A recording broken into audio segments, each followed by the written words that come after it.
What is up, everybody, and welcome back to another episode of the Courtside podcast here on the Basketball Network. I think this is our fourth one that we're doing. So if you don't know who I am, my name's Caleb. I'm your host, and I'm joined by my good friend and co-host Connor.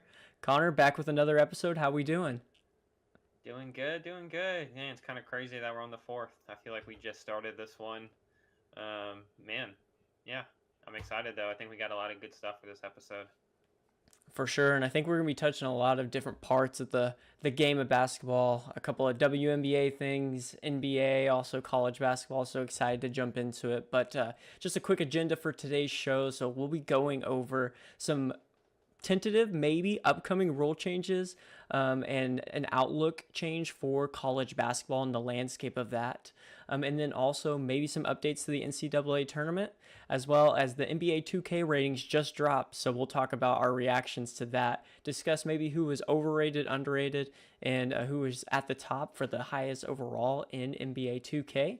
But first, as always, we're going to go ahead and jump into our transition three. So I feel like we've talked about these two a lot, but jumping into the WNBA and specifically some exciting rookies that we have, Caitlin Clark and Angel Reese both have been on absolute tears, and both have been breaking records left and right, it seems like. So first off, Caitlin Clark, she actually just broke the rookie season 3-point record, and she's actually on her way to maybe breaking a few more records with the rookie season points record and then also the WNBA season assist record. So she only has 7 games left. And she needs to average 18.3 points per game and 5.9 assists per game over those last 7 games to break both of those records. But then we also have another rookie in the WNBA, in Angel Reese, having the most double doubles by a rookie and most rebounds in a WNBA season with a lot of games left to play. Connor, what's your initial thoughts here on these two amazing players in the WNBA? Yeah, I think we're seeing a couple generational players for the WNBA. Just the fact that they're already breaking single season records as rookies in this league. I mean, the chances of Caitlin Clark averaging under 5.9 assists per game in her last 7 games, very low. I think it's pretty much inevitable she's going to break that assist record. But the fact that Angel Reese already broke the rebounds record, which obviously she has a few games to go left as well, I will say it's definitely been a fun battle for the Rookie of the Year between these two. I think there's probably no doubt it's coming down to these two. I think Angel Reese in the last poll was ahead of Caitlin Clark. But yeah, I definitely think it's going to be a fun competition over these last 5 to 7 games between them.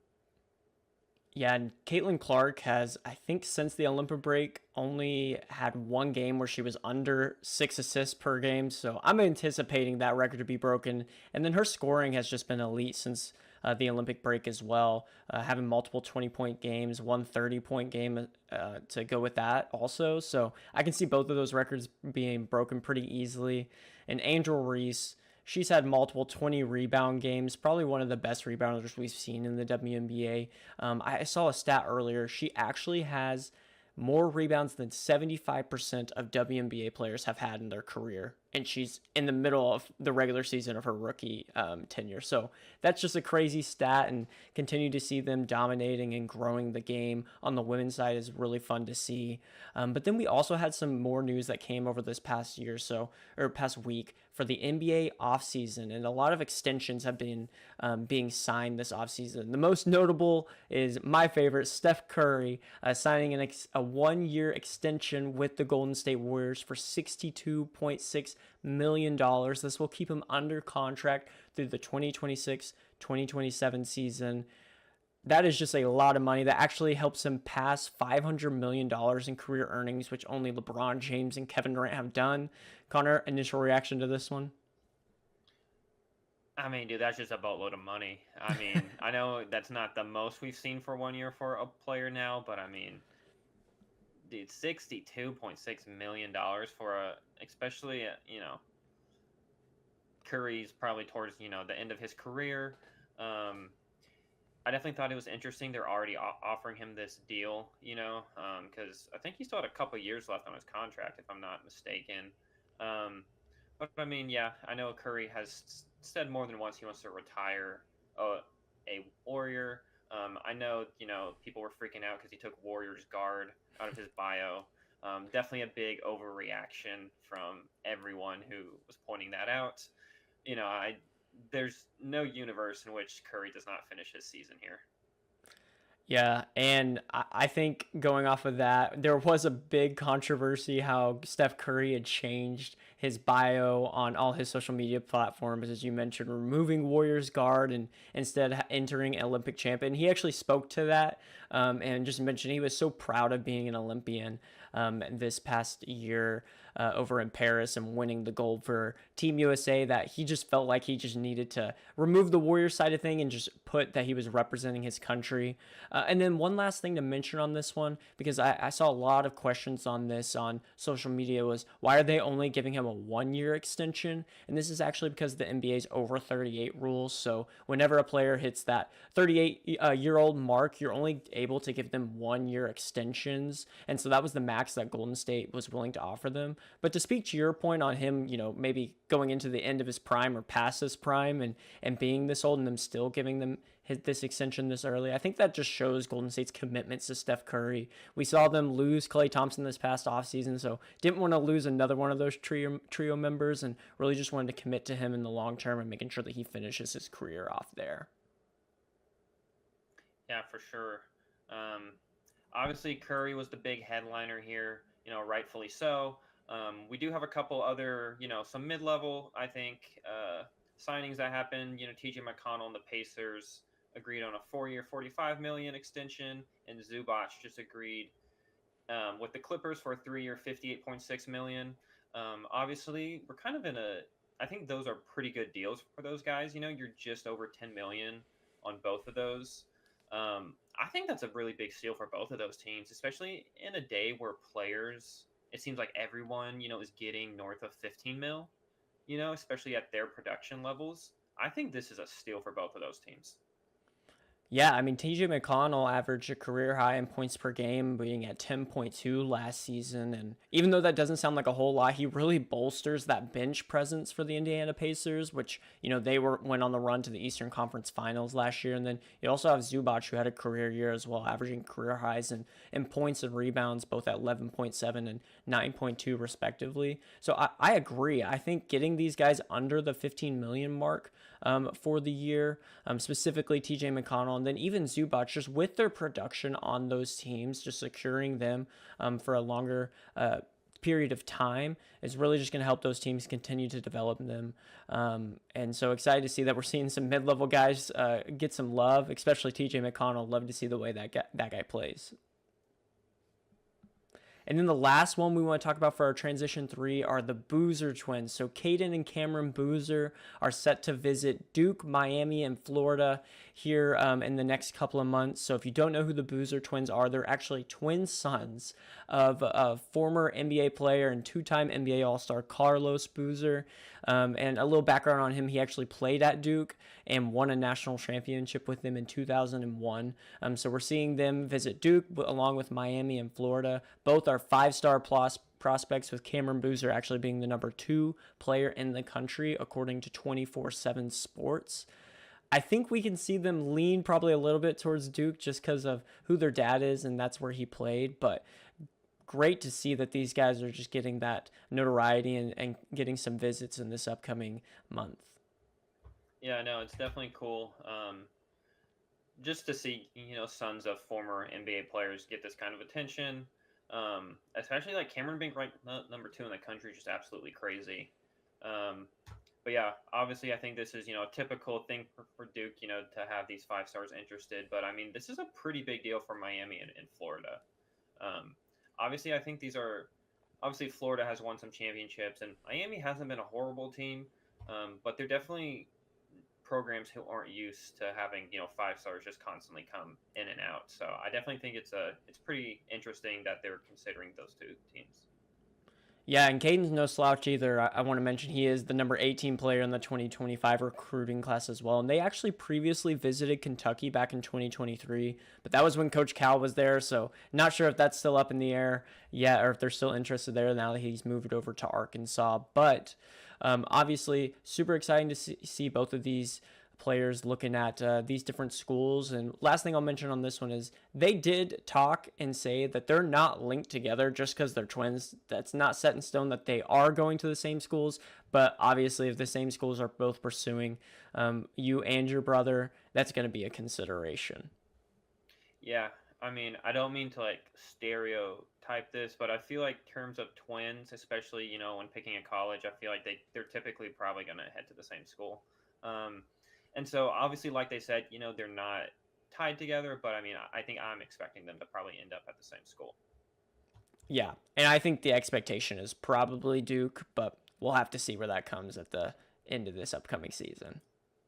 But jumping into what we got for the rest of the day, really want to talk about college basketball, and we might see a change in the landscape of that. So the first thing we want to talk about was this article published by CBS Sports, David Cobb specifically, talking about the redshirt rule that we currently see in college football might be coming to college basketball. So college basketball could adopt the college football rule of freshmen are able to play in 33% of the games before being redshirted. So in college football today, you'll see that there might be some freshmen that play in roughly 4 games in the season and then still are able to be redshirted for that year, so they're not wasting that year of eligibility. And I think this would be a cool development to college basketball, really able to give some of those freshmen some time to develop and get in-game minutes while not losing that year of eligibility where they not actually playing a lot in the games.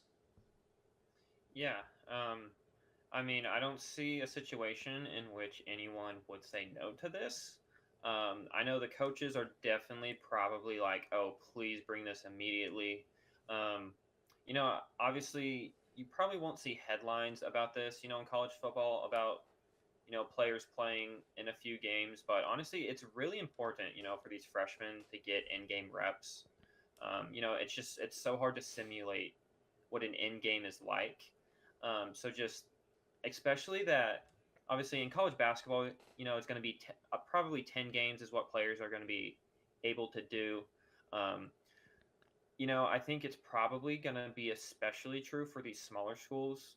Like take, I don't know, Cincinnati, for example. They're not bringing in 5-star recruits.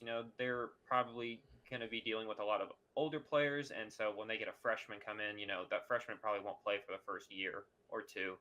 So it's going to be schools like that that are probably really going to want this, and just let their players get a feel for the game, especially in games that don't matter, like those non-conference games. Yeah, and as I mentioned earlier, we see this a ton in college football. Arch Manning at Texas playing in a couple of games when there were blowouts when Quinn Ewers wasn't in the game, or Jackson Arnold at Oklahoma when he was behind Dylan Gabriel playing in a couple of games, but still being able to redshirt.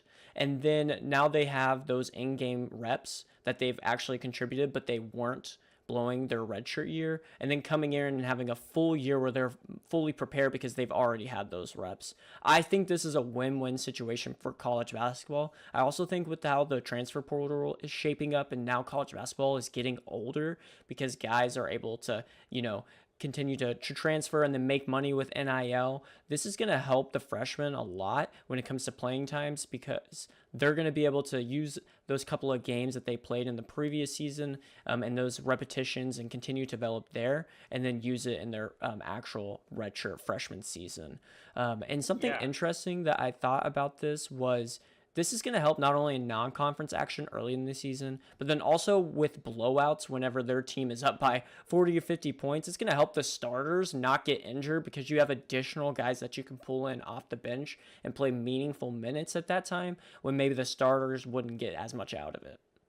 Yeah, and just kind of playing off of that, something that came to my mind when I saw this was, oftentimes teams will probably come in, the season you get injured, you might be a little shorthanded, and it's so often in these games, between injuries and then during the game, players foul out. A team is down to like 6 players, you Mm. know.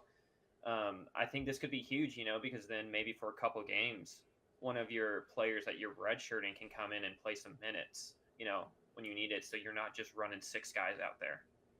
Yeah, and even in like crunch time, getting them that experience as well, where, you might be pulling your 10th, 11th guy off the bench who might not help you the next season. You're able to pull in a freshman that has shown some potential in practice, but now they're actually able to get that experience into the game scenarios and different things like that. It'd just be really cool to see, and I hope that the NCAA does their due diligence when reviewing this. Yeah. And then another proposal I wanted to mention that the NCAA is actually going to be talking about would be allowing athletes to retain their eligibility even if they were paid for competing outside of college sports before enrolling. So we're seeing things like the new overtime elite where these high school players are making some money off of that, or different leagues, maybe overseas players where they have actually played in leagues where they've been making money. This might now be a consideration for the NCAA where those players are now able to play in college basketball, regardless of whether or not they've made money beforehand. Yeah, that's definitely interesting. I mean, with NIL, I just can't. There's just no reason the NCAA shouldn't, get rid of that rule that they have. I mean, I just don't see a reason. But obviously, I think the NCAA probably thinks a little differently than we do. But yeah, so to me, I think they should. Whether they do or not, it's a different story. Yeah, you never know with the NCAA. I think we think a lot of times one thing and the NCAA does the completely opposite. So we'll have to wait and see on that one. But I think it would be a good addition for the game and obviously to grow the game and continue to make the product that is college basketball better and better. This is just another avenue that they're able to do it to let these players that, otherwise wouldn't be able to play college basketball, and now they have to try and jump straight to the NBA, but might need those development years in the college ranks to be able to let them play, even though they've already made some sort of money playing this sport. And so the NCAA Division I Council is actually set to review the documents during a call later this week. So hoping to get some information out of that, but obviously when it comes to the NCAA, they do like to take their time, so wouldn't expect anything regarding this news anytime soon. Another thing that the NCAA has been talking about and discussing, which I am all for, would be should the NCAA tournament expand the number of teams that are currently in it or remain at the 68 team format that we currently have? Connor, initial thoughts on this one? Yeah, that is a hard pass for me, man. That definitely should not be expanded at all. It's perfect the way it is. I don't know what more you could want from it. I mean, 68 teams, I think that's more than enough. If your team, if you really think they're as good as they are, they should make that 68 schedule. I'm all for more basketball. So if you're adding more games that I can watch, count me in. The only reason I would say no to this one is it's already hard enough to make a good bracket. If you're just going to add more teams into it, I don't know how I'm going to do any better than I already am, which is not that good. But give me more basketball. I think this is something that they're thinking of because they continue to evaluate the NCAA tournament because it is one of their best products that they have. The only thing about this is you got to consider the coaches as well. And that's actually what CBS Sports did was they polled 100 Division I coaches on this about a potential expansion, and then they put it in 3 categories. So one of the categories was obviously stay at 68 teams, don't change anything, we love it the way it is. Next one is expand to 72 teams, so we're only adding 4 more teams. And then the last one is expand to 76 teams. So if there was some sort of expansion, it wouldn't be anything massive. The max it would be is 8 additional teams, but this is how it ended up. So stay at 68 teams. 35% of the polled Division I coaches said that they just wanted to stay there. 27% said that they wanted to expand it to 72, and then 38% mentioned that they wanted to expand it to 76, which for me, Connor, was actually pretty surprising that there were only roughly 62 around there percent of coaches. 65% of coaches that wanted to expand it. I would expect that number to be a lot higher from Division I coaches. Yeah, well, I think an important thing that the article noted was that most of the coaches who wanted to keep it at 68 were from these smaller conferences, because, if you expand to 76 or 72, who do you think they're going to give those spots to? You know, they're going to give it to those mid-level Power 4 schools that are always complaining about, yeah, we only won 18, 19 games, but look at the conference we're in. You know, it's not going to honestly, I think that's probably just going to dilute the tournament just a little bit. You're not going to see quality play, I think, like we do. Obviously, I think, like we say, anything can happen in college basketball. We've seen the most random teams get hot, just at the right time. Um, but from my perspective, I think they had some anonymous quotes from a couple of the coaches, and I do just want to point out one where he says, it's hard as heck to make it. I did it as a player. We won our mid-major league, but we knew the only way to make it was to win the tournament, and it took an overtime fadeaway three. It was earned, and that's the way it should be. Essentially, he's saying that you add 8 or 12 more teams, it's gonna. No one is gonna have that feeling anymore of that we earned our way. It's just gonna be like a handout. So I definitely think from the coaches and the players' perspective, they're not gonna feel special if they make that 76 team. Yeah, the only counter argument I have to that is we're seeing teams from right now the first four in Dayton that are actually making it into the second weekend. So I think even though the additional spots are going to go to these mid-level, below 500 in their conference Power 4 teams, but they won a lot of games in non-conference. Take like a Virginia last year, or Colorado, different things like that. They're probably going to go to those spots, but we see a team like NC State make it all the way to the Final Four last year. And so it's just going to give us more of a sense of those type of teams that are going to might be able to show up and get hot at the end of the year. But I agree this would hurt and maybe not incentivize any of the smaller conferences from wanting to expand it because it's already hard enough to make it for them. I will say we had a couple additional quotes for the people that were in favor of expansion. So one of them mentioned that they wanted to expand it to 72 teams, so not 76, but just 72, so adding an additional 4. And they wanted to make the first 4 turn into like the first 8.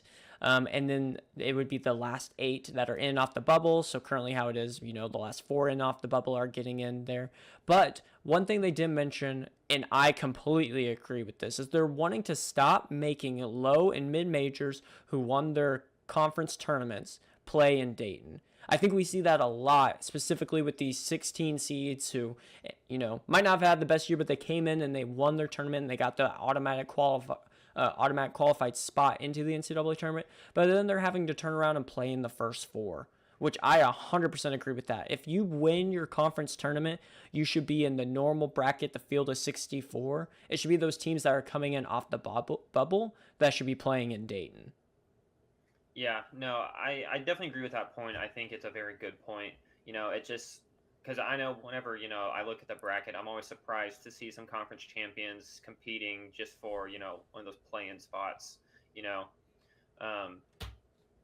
But I think another thing though is the article goes into what is the schedule going to be like with this expanded field. From the player's perspective, you add these extra teams. How's that going to work? Because typically it's Selection Sunday, right? And then first 4 starts pretty quick after that. And the Tuesday and Wednesday, I think. And the actual tournament starts on that Thursday. You're going to have to fit in so many games between Sunday and Thursday. And then obviously those teams who come out of that are going to have to jump into the tournament. Yeah, I think that's a great point. I think they would have to push it back. Basically, that that first 8 or however many teams we're adding in that are playing in the first 4, what it would be right now, they would have to push it back to like its own weekend. So we'd have to have Selection Sunday and then that next weekend of games, which would be the ones that are playing in Dayton, and then go into the tournament, which might create a little lull because the thing we love about the NCAA tournament is We don't know everyone in the field until Sunday. Those conference championship games end Sunday, and then we get the selection show right after. I mean, those guys that win, I think a lot of times it's the Big Ten that's like the last one. I mean, they're literally sitting in their jerseys after the game watching the selection show. It's that close. So we see selection Sunday, and then right then those teams basically hop on a plane that night or the next day to go to Dayton, and they play on Tuesday and Wednesday. I mean, we get the action really quick. That's another point that they would have to think of, which I'm glad you brought up, is what would the scheduling look like? Because the amount of games that this expansion would mean is they would have to add another weekend to the NCAA tournament. Yeah, no, I think the SEC, their championship games typically on Sunday too, so they are obviously, And the um, American, I think. yeah, there's a decent amount of there's two or three conferences that their like championship game is on Selection Sunday, um, which, you're gonna make them turn around and a team, might have to play, 5 or 6 games before the actual tournament. Well, not 5 or 6, but they're definitely gonna have to play at least 4 games probably if they expand this much, just to get into the actual tournament. Um, but I think, um, I don't know. It's probably something the NCAA will probably explore. I hate to say this, but people like money. And more games means more media rights. More TV deals means more money coming in. So I can't see this as something that they don't explore. Yeah, and this is not new for the NCAA tournament. I mean, if we think back, I believe the NCAA tournament at one point there was like 16 teams, then it grew to 32, then it grew to 64, and now it's at that 68 team format that we have today. And I will say the first four has been a success. Which brings a lot of headlines and a lot of people watching it that these teams are going at it. They were on the bubble, now they have their chance to make it into the NCAA tournament. But at some point, enough is enough, I will say, in terms of the expansion. And this 68 team format that we have is something that we all love. And so, although I am for it just to get more basketball, I do not want them to mess up what we currently have. So, as long as they somewhat keep the format, I would be all for it. And I know the last quote that we have, this was actually for someone that was in favor of growing to 76 teams. So, they say that they're in favor of 76, but only if auto bids are automatically in the 64 team bracket, which is what we just mentioned earlier. I think, and then he mentioned, I think the additional 12 teams should play an expanded version of the first four. But he also mentions, what I do not want to see is the 8 additional of the first four. Or sorry, what I do not want to see is the 8 additional mediocre Power 5 teams that get into the tournament get seeded directly into the 64 team bracket, and basically the 14s, 15s, and 16s all have to play in. So basically what he's saying is, those mediocre teams that get into the bracket, that get into the first four, so think last year, teams like Virginia, Colorado States, the ones that barely made it into the first four and had to play in at Dayton. He doesn't want those guys to move to the 64 team bracket, and then all these small schools that we see and love at the 14, 15, and 16 seeds end up are the ones that are having to play in Dayton and play in to get to the 64 team bracket, which is, I think, something that we both agree with. Yeah, 100%. Um, Obviously, just because they're in bigger conferences, which they're probably in playing tougher competition on a weekly basis. These mediocre Power Four teams are probably going to get the favoritism just because of their strength of schedule. But I think like we've seen though, you know, just because they're in a smaller conference doesn't mean they can't compete. Gonzaga, their conference has never been that strong. I think St. Mary's has been their strongest competitor in their conference, and they've only come up in the past 2 years, really. But obviously Gonzaga's been, consistently one of the best teams, even if they haven't won a championship. Yeah, I mean, we see it all the time in the first round with all the upsets. I mean, these teams, and specifically in basketball, this is a game where these small schools can come in and make some noise. We love it when we see those Cinderellas, and I really would hate to see that those Cinderellas have to fight to get into the tournament when in fact they've already earned their spot by winning their conference championship tournament.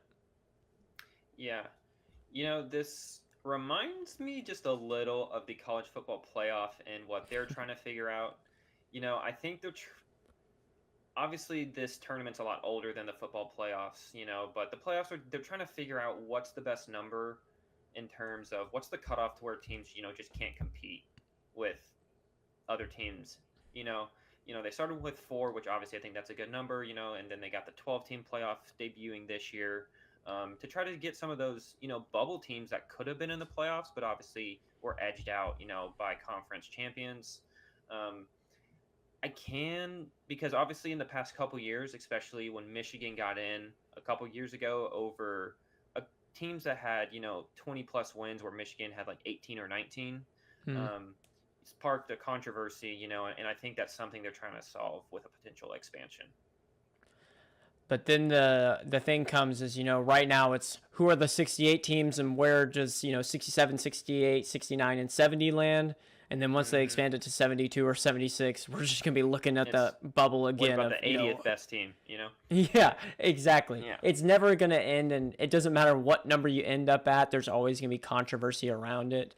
But I do think at this point with 68 teams, I mean, we are getting the best teams in, and whether you're at the 69th, the first team out when it comes to the NCAA tournament, there was a lot more you could have done to make it into the NCAA tournament. I think that's the one thing that's different than football, because in football, we'll have teams that have better records, but, their strength of schedule, or look at Florida State last year, their quarterback gets hurt, and now it's like they don't deserve to make the playoff. But when it comes to basketball, there's just a lot more games, a lot more data to dive into, and there's a lot more that you could have done. But in terms of football, obviously, now they're kind of doing the same thing. They just, strength of schedule. If you play in the SEC, let's throw you in there. Yeah. I will say, I think college basketball also has the randomness aspect where you have no idea, when that small school will upset. Whereas I think college football is a little more predictable. Alabama, goes to Charleston, or a school like that. It's very, 99% chance Alabama's going to win. Whereas in basketball, Richmond can upset Alabama any day of the week. For sure. Well, I think the last topic that we want to talk about today is actually transitioning over to the NBA side of things, but maybe not the NBA as you would think. We're going to be talking about NBA 2K and the ratings that actually just came out earlier this week. Want to compare it to what we actually think these players' ratings should be. So I'm going to quickly go over the top 10 and then we'll dive into it. So first we got the number 1 rated player in NBA 2K25 this season, Nikola Jokic at 97 overall. He's followed by Luka Doncic at 97, Giannis Antetokounmpo at 97, Shai Gilgeous-Alexander at 96, Joel Embiid at 96, LeBron James 95, Steph Curry 95, Jason Tatum 95, Kevin Durant 94, Anthony Davis 94, and those are our top 10. Connor, any initial thoughts when it comes to the top 10? Number 1 is, this is a big dub for international players, dude. Top 3 spots, all international, with Jokic, Luka, and Giannis. Obviously, I think Giannis has been up there for a while. Jokic has been up there the past couple seasons, but, Luka has, probably been in the top 10, but I don't think he's really ever been in the top 3 before. And then I think, 2K is kind of like, it's probably time changing of the guard. You got LeBron and Curry and Durant, still top 10, but not those top spots as we're accustomed to seeing them. I'm going to lie. I think there are a couple players I'm a little surprised aren't a little higher. Anthony Edwards and Jaylen Brown. Obviously, I'm going to start with Jaylen Brown. Coming off the finals MVP over Tatum. Obviously, you got Tatum in there at a 95. Brown comes in at a 92 overall. He's the 15th ranked player. Obviously pretty high, but coming from a finals MVP and all-star, you would expect him to be a little higher than 15. Yeah, I agree. I mean, I've mentioned this before in another podcast. I think Jaylen Brown's actually better than Jason Tatum. So when you see him come in at 3 overalls lower, that's tough to see, especially as you mentioned, coming in after the finals MVP performance. I would have liked to have seen him maybe get up to that 93, maybe a 94 max. So I don't think he's too far off. Personally, I think Tatum's actually too high. To think that Jason Tatum is getting his overall is above Kevin Durant is absolutely mind-blowing, and it doesn't make any sense to me. I don't care how old Kevin Durant is right now compared to Jason Tatum. We shouldn't be given overalls over off of potential. It's in terms of skill, and Kevin Durant deserves to be above Jason Tatum, in my opinion. Well, I think we know Steve Kerr's opinion on this subject, so I'm just gonna leave that there. Um, Yeah, you know, hey, the NBA 2K officials and the ratings guys, they should have been watching Steve Kerr's rotations and realized this is what the ratings should have looked like. yeah, yeah. Um, I think Shea being up there, I think that's a good rating for him. Coming off, an MVP caliber season, couldn't quite steal it this year, but obviously played extremely well. Being rated over Embiid, LeBron, and Curry. Honestly, I think that's crazy. I think 2K, and I think the world just kind of took note of Shea this past season and just how good he's been. Um, but I will say, I think it's important to note 2K does roster updates throughout the season. I can't remember how often they do it, but they do it pretty often where they update players' ratings. Anthony Edwards, obviously 93 right now. He could go all the way up to a 96 throughout the season, or he could drop down. You just never know. It depends how the players play. I think that's an important note here.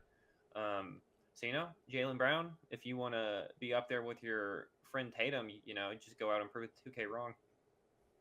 For sure. And I real quick want to jump back to what you mentioned about international players because, we think international and obviously Jokic and Luka are 1 and 2, but then Giannis at 3. And then Shea's actually international as well, right? He's Canadian, so he's at Yep. 4. And then Joel Embiid, even though he played for Team USA, he's technically an international player as well. So we see the top 5 of the NBA 2K ratings all being international players, and then the ratings 6 through 10, that's where the Americans come in. That is a sight to see and something I actually just realized. Yeah. Um, just a quick thing I do want to say. I think they classify international players as people who didn't go to a U.S. college, but I think you did make a great point about them. They're not U.S. born players. Exactly. But yeah, Wembanyama at 91. Interesting um, overall. Obviously, we know he'll be a heck of a player. He won Rookie of the Year, played pretty well in France this summer. Yeah, I'm not going to lie. I've always thought they've rated him just a little bit too high. I'm not sure how many people know what his rating started at last year for his rookie year. He was an 85, um, which honestly, right now, I think he should be like an 87, Really? That low? Look, I'm not saying he's not a good player. I don't think you can convince me he played like a top 20 player. Okay, so if you think he's an 87, I'm looking at the ratings right now. So if you think he's an Okay. 87 overall, that puts him with the likes of LaMelo Ball, Drew Holiday, Chet Holmgren, Kristaps Porzingis, DeMar DeRozan. Drew Holiday's up there at 87. Yeah, they have him at 87 overall. Dude, 2K's taking note of Drew Holiday. That's crazy. Sorry, I didn't mean to interrupt you there. That kind of surprised me just a little bit. No, all good. I think Wembanyama at 91, I actually think it's pretty spot on, to be honest. He is a generational talent, played incredibly last year, well deserving of the Rookie of the Year. I could see 91 maybe being where he ended up at the end of this year, but I think he's just going to take another step up. Honestly, he could be the Defensive Player of the Year this year. And then just from the offensive side of things, we haven't seen too many players like him. He's going to continue to develop his game. So a 91 is not too surprising for me, but I do want to mention it is one of the craziest things we've seen from a guy that's going into his sophomore campaign already being rated as a 91. And I think, as you mentioned, he's being rated as a top 20 player in the NBA. Yeah, and I would say, and you can disagree with me if you don't think this is true, but Zion Williamson was the most hyped incoming rookie since LeBron James. Zion Williamson was rated, I think, at like an 81 or 80, and that was one of the highest rookie ratings we had seen. And then Wembanyama comes in at like an 85, which obviously, being 7'5", the just screaming potential, can knock down some threes. That's just crazy to me how much they've been boosting his ratings, though. Because that's just unheard of for them to rate a rookie that high. Yeah. No, it was surprising when he came in at 85, but honestly, I think he proved it. He played amazing last year. But he's going to be up in the 90s at some point. Obviously, he is now, but he was going to be up in the 90s, so why not put him there now, in my opinion? Another one I just saw that was a little surprising, Bam Adebayo, only at an 88 overall. They actually have Paolo Banchero and his teammate Jimmy Butler ahead of him at 89 overall. I'm a little surprised by that. I'm a Bam fan, so I would have expected him to actually hit 89, maybe get to the 90 mark. So seeing him down at an 88 with Jimmy Butler rated ahead of him is pretty surprising to me. Yeah, I mean, the only thing I can think of is when you think of the Heat, people are talking about this is Jimmy Butler's team. He's their best player. From the outside looking in, that's probably what people are saying. Which I'm not saying, it's probably not true. But and I'm a big Bam fan as well. But I think he needs to take over that team and make it his before they are gonna rate him above Jimmy Butler. That makes sense. I just think that Bam is the guy in Miami. Obviously, as you mentioned, when you think Miami, you think Jimmy Butler. But when it comes to the play, Jimmy shows up in the big moments. Jimmy's super clutch. But Bam Adebayo might be one of the more consistent players on the Miami Heat. He just goes out there and does what he does night in and night out. So I would have liked to have seen him get a little more respect, but I'm not going to argue too much on it because, as I mentioned, I was only expecting maybe a 1 or 2 overall jump. Yeah. And something that just popped in my head about Wembanyama being a 91, because when he was an 85, you could contend with him, but this dude being a 91 is going to cause some broken controllers and broken screens, dude. Because not only do you have the length, I'm assuming this means that his skill is probably a lot better than it was on 2K24. Dude, that dude is going to cause people to break stuff.